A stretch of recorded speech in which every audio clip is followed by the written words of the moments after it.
BRS కార్యకర్తలపై అక్రమ కేసులు పెట్టి కాంగ్రెస్ నాయకులు వేధిస్తున్నారని నిజామాబాద్ జిల్లా బాల్కొండ ఎమ్మెల్యే వేముల ప్రశాంత్ రెడ్డి విమర్శించారు. కాంగ్రెస్ పార్టీ అధికారంలోకి వచ్చిన ఏడాదిలోనే ప్రజల నుంచి వ్యతిరేకత పెరిగిందని సీఎం రేవంత్ రెడ్డి గ్రాఫ్ పడిపోయినట్లు సర్వేలు చెబుతున్నాయన్నారు. 6 గ్యారంటీలు 13 హామీలపై ప్రజలు కాంగ్రెస్ పార్టీ ప్రజాప్రతినిధులను నాయకులు నిలదీయాలని కూడా సూచించారు. దీక్షా దివస్ ఘనంగా నిర్వహించాలని, కాంగ్రెస్ పతనానికి ఇదే నాంది కావాలన్నారు. ఇక స్థానిక ఎన్నికల్లో బీఆర్ఎస్ పార్టీ సత్తా చాటాలని పిలుపునిచ్చారు. నిజామాబాద్ బీఆర్ఎస్ పార్టీ జిల్లా అధ్యక్షులు జీవన్ రెడ్డి గారు,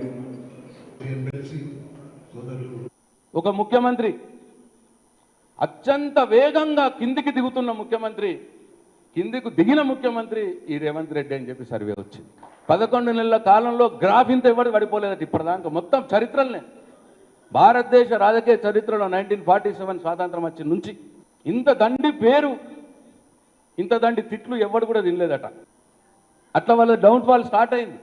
వాళ్ళు ఏదో ఇంత ఇప్పటిదాకా మొన్నదాకా చూసి ఏమైనా వర్కులు దొరుకుతాయేమో, కాంగ్రెస్ కార్యకర్తలు ఏమైనా పరవీలు దొరుకుతాయేమో, మ్యామ్యాలు దొరుకుతాయేమో తెలిసిపోయింది వాళ్ళకు కూడా.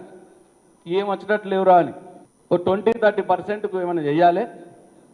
ఏవో స్టార్ట్ చేసిన 2-3 స్టార్ట్ చేసిండు. అవి కూడా కంతే 20-30% మందికి చెయ్యాలి, 70 మందికి ఎగ్గొట్టాలి. ఇప్పుడు ఎగ్గొట్టిన వాళ్ళంతా కత్తులు నూరుకొని రెడీ ఉన్నారు. ఇప్పుడు ఇక కాంగ్రెస్ పార్టీ కార్యకర్తల నాయకులు గల్లీలలో వదిలేరు. ఇప్పుడు ఇక కాందేం లేదు అని చెప్పి మీ అందరికి నేను మనం చేస్తా ఉన్నా.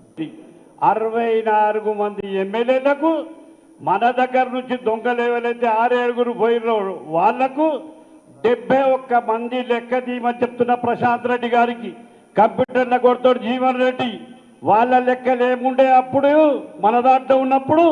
ఇప్పుడు ఈ 14 నెలలు ఏమున్నాయి లెక్కలు తీస్తే అభివృద్ధి చెందలేదా అని అడుగుతా ఉన్నాను. 71 మంది చెంది రాలేదా తెలంగాణ? మెండోరా మండలంలోని పోచంపాడు ఉన్నత